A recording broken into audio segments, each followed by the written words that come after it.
धरती पर एक ऐसी जगह है जहां कदम रखना आसान है, लेकिन वहां से वापस लौटना हर किसी के बस की बात नहीं। एक ऐसा जंगल जहां हर पेड़, हर रास्ता, हर परछाई जैसे कुछ छुपा रही हो, जहां तुम अकेले नहीं होते, भले ही तुम्हें कोई दिखाई ना दे। ये कोई कहानी नहीं है, ये एक सच्चाई है जिसे दुनिया जानती है लेकिन समझ नहीं पाती। ये जगह है एओकीगाहारा फॉरेस्ट, जापान के माउंट फूजी के ठीक नीचे फैला हुआ एक ऐसा जंगल जिसे दुनिया सुइसाइड फॉरेस्ट के नाम से जानती है। बाहर से देखने पर यह जंगल बेहद खूबसूरत लगता है। घने हरे पेड़, ठंडी हवा और चारों तरफ फैली शांति। लेकिन जैसे ही तुम इसके अंदर कदम रखते हो, सब कुछ बदल जाता है। सबसे पहले जो चीज तुम्हें महसूस होगी वो है खामोशी। लेकिन यह आम खामोशी नहीं है। यहाँ हवा चलती है लेकिन आवाज नहीं करती। यहाँ पेड़ हिलते हैं लेकिन सरसराहट नहीं होती। यहाँ पक्षी हैं लेकिन उनकी आवाज शायद ही कभी सुनाई देती है। जैसे यह जंगल आवाज को निगल जाता है। अब सोचो, तुम अकेले हो और पूरी दुनिया अचानक चुप हो जाए। तुम्हारा दिमाग तुम्हारा दुश्मन बन जाता है। लेकिन असली रहस्य इस खामोशी के पीछे छुपा है। इस जंगल की जमीन ज्वालामुखी की पुरानी राख से बनी है, इतनी डेंस कि यहां सिग्नल्स काम नहीं करते। कंपास डायरेक्शन गलत दिखाने लगता है। मतलब अगर तुम एक बार रास्ता भूल गए तो जंगल तुम्हें बाहर निकलने का मौका नहीं देता। इसीलिए जो लोग यहां जाते हैं वो अक्सर पेड़ों के साथ रस्सी बांधते हुए आगे बढ़ते हैं ताकि वो वापस लौट सकें। लेकिन कई बार वो रस्सी वहीं रह जाती है और इंसान गायब हो जाता है। अब सवाल यह है, लोग यहां आते ही क्यों हैं? क्योंकि यह सिर्फ एक जंगल नहीं है, यह एक मनोवैज्ञानिक जाल है। 1950 के बाद से यह जगह उन लोगों के लिए एक प्रतीक बन गई जो जिंदगी से हार चुके हैं। लेकिन कहानी यहीं खत्म नहीं होती। जापान की लोक कथाओं के अनुसार इस जंगल में युराई रहते हैं, ऐसी आत्माएं जो अधूरी इच्छाओं के साथ मर गईं। कहा जाता है कि यह आत्माएं इस जंगल में भटकती हैं और जो भी अंदर आता है उसे धीरे धीरे अपने साथ खींच लेती हैं। अब तुम सोच रहे होगे, क्या यह सिर्फ डराने के लिए बनाई गई कहानियां हैं? लेकिन जो लोग सर्च ऑपरेशंस में गए हैं उन्होंने कुछ ऐसी चीजें देखी हैं जो सामान्य नहीं है। जंगल के अंदर अक्सर जूते, बैग, कपड़े और पर्सनल सामान मिलते हैं, लेकिन उनके मालिक कभी नहीं मिलते। कुछ जगहों पर तुम्हें वार्निंग साइंस भी मिलेंगे। अपनी जिंदगी की कीमत समझो, अपने परिवार के बारे में सोचो। एक जंगल जहां तुम्हें खुद को जिंदा रखने की याद दिलानी पड़ती है। और फिर आते हैं सर्वाइवर्स, कुछ लोग जो इस जंगल से वापस लौटे।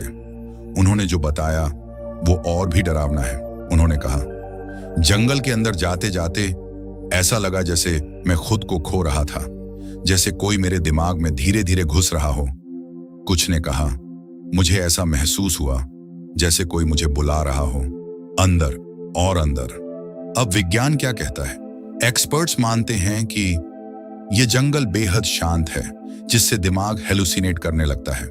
मैग्नेटिक मिनरल्स कंपास और डायरेक्शन खराब करते हैं। आइसोलेशन इंसान को मेंटली अनस्टेबल कर सकता है। लेकिन अगर यह सब सिर्फ साइंस है तो फिर सवाल यह है, इतने लोग इतने सालों में बिना कोई साफ ट्रेस छोड़े कैसे गायब हो गए? ये जंगल तुम्हें डराता नहीं है, ये तुम्हें समझता है।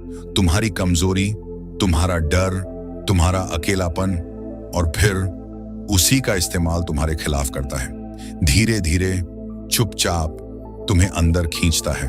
तो अगली बार जब तुम किसी जंगल को देखो और उसकी शांति को महसूस करो, तो याद रखना, हर शांति सुकून नहीं होती। कुछ शांति तूफान से पहले की होती है। और आओकीगाहारा वो सिर्फ एक जंगल नहीं है, वो एक सवाल है जिसका जवाब आज तक कोई नहीं दे पाया। तो अब सवाल ये है, क्या आओकीगाहारा सिर्फ एक जंगल है या फिर एक ऐसा जाल जो इंसान को धीरे धीरे अपने अंदर खींच लेता है? क्योंकि जितना हमने अब तक जाना है वो इस जंगल की सिर्फ सतह है। असली कहानी उसके नीचे छुपी है। इस जंगल के नीचे एक और दुनिया है, ज्वालामुखी विस्फोटों के दौरान बनी लावा केव्स, जो जमीन के नीचे किलोमीटरों तक फैली हुई है। ये गुफाएं इतनी गहरी और जटिल हैं कि अगर कोई एक बार अंदर चला जाए तो वापस रास्ता ढूंढ पाना लगभग नामुमकिन हो जाता है। कुछ केव्स तो इतनी ठंडी हैं कि वहां आज भी बर्फ जमी रहती है, भले ही बाहर मौसम गर्म क्यों ना हो। अब सोचो, ऊपर एक घना खामोश जंगल और उसके नीचे अंधेरे से भरी एक भूल भुलैया। लेकिन यह तो सिर्फ शुरुआत है।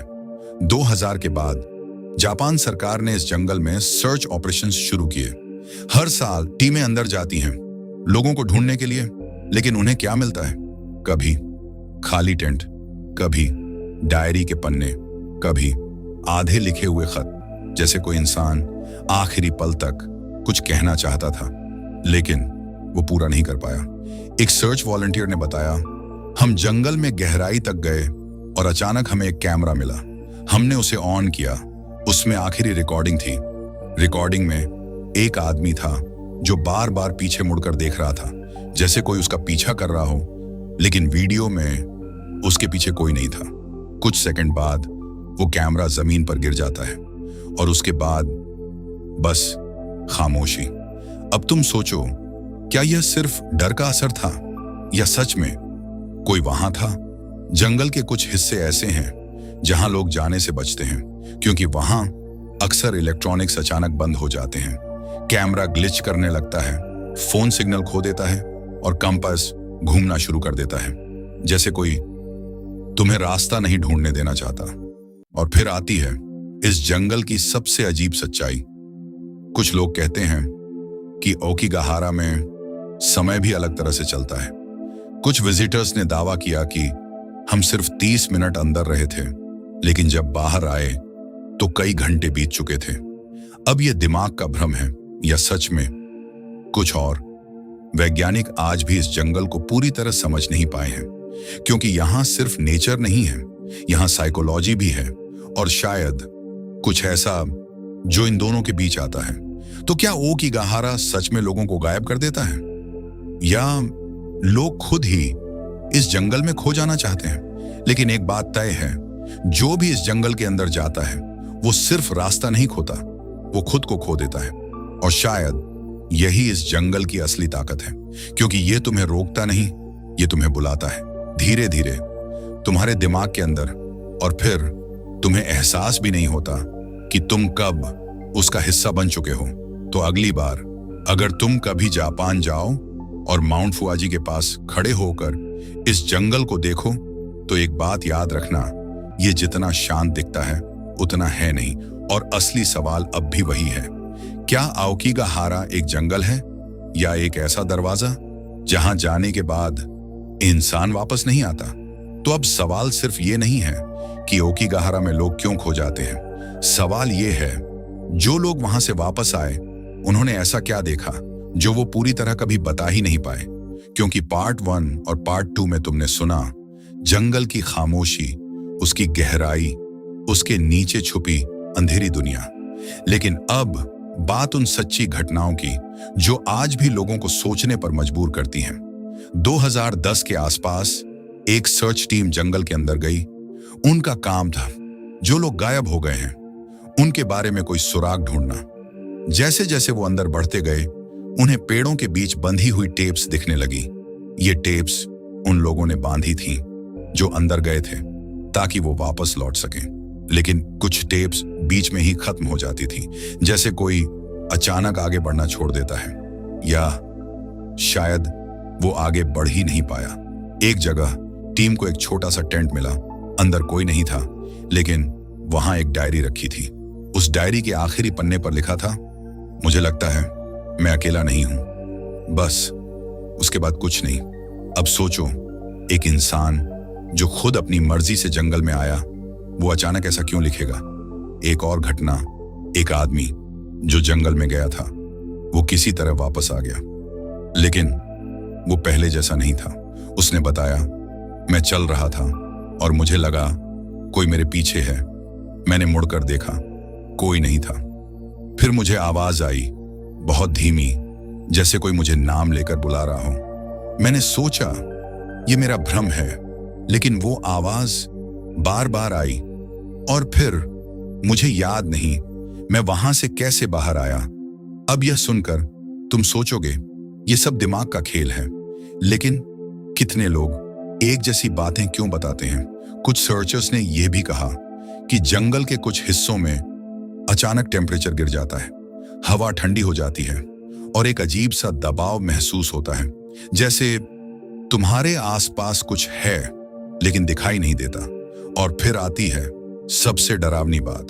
कुछ कैमरास जो जंगल के अंदर लगाए गए थे, उन्होंने रात के समय कुछ अजीब शैडोज कैप्चर किए, ऐसी परछाइयां जो इंसान जैसी लगती थीं, लेकिन उनकी मूवमेंट सामान्य नहीं थी, जैसे वो चल नहीं रही बल्कि फिसल रही हों। अब सवाल यह है, क्या यह सब इमेजिनेशन है या वाकई इस जंगल में कुछ ऐसा है जिसे हम देख नहीं सकते लेकिन वो हमें देख रहा है? वैज्ञानिक आज भी कहते हैं कि अओकिगाहारा एक साइकोलॉजिकल ट्रैप है। यह तुम्हारे दिमाग के साथ खेलता है, तुम्हें कंफ्यूज करता है, तुम्हें डराता है और धीरे धीरे तुम्हें खुद से ही दूर कर देता है। लेकिन अगर यह सिर्फ दिमाग है तो फिर इतने सालों में इतनी कहानियां, इतनी साइटिंग्स सब एक जैसी क्यों हैं? शायद क्योंकि यह जंगल सिर्फ पेड़ों और रास्तों का नहीं है, ये इंसानी भावनाओं का भी जंगल है। डर, अकेलापन, दर्द, ये सब यहाँ एम्प्लीफाई हो जाता है। और शायद यही कारण है कि जो भी यहाँ आता है वो सिर्फ रास्ता नहीं खोता, वो अपनी पहचान खो देता है। तो अब 3 हिस्सों के बाद तुम खुद सोचो, क्या अओकिगाहारा एक सामान्य जंगल है या एक ऐसी जगह जहां रियलिटी और इमेजिनेशन के बीच की रेखा खत्म हो जाती है? और असली सवाल जो आज भी अनसुलझा है, क्या इस जंगल में सच में कुछ है या फिर सब कुछ हमारे दिमाग के अंदर ही हो रहा है? और अगर तुम्हें यह कहानी सच में अंदर तक हिला गई है तो इसे यहीं मत रोकना। इस वीडियो को लाइक करो ताकि हमें पता चले कि तुम ऐसी और सच्चाइयां देखना चाहते हो। कमेंट में जरूर बताना, क्या तुम्हें लगता है कि अओकिगाहारा में सच में कुछ है या ये सब सिर्फ इंसान के दिमाग का खेल है? और इस वीडियो को शेयर करो, क्योंकि हो सकता है तुम्हारा एक शेयर किसी और को इस रहस्य से रूबरू करा दे। और अगर तुम ऐसे ही रहस्यों की दुनिया में और गहराई तक जाना चाहते हो तो चैनल को अभी सब्सक्राइब करो, क्योंकि अगली कहानी इससे भी ज्यादा डरावनी हो सकती है।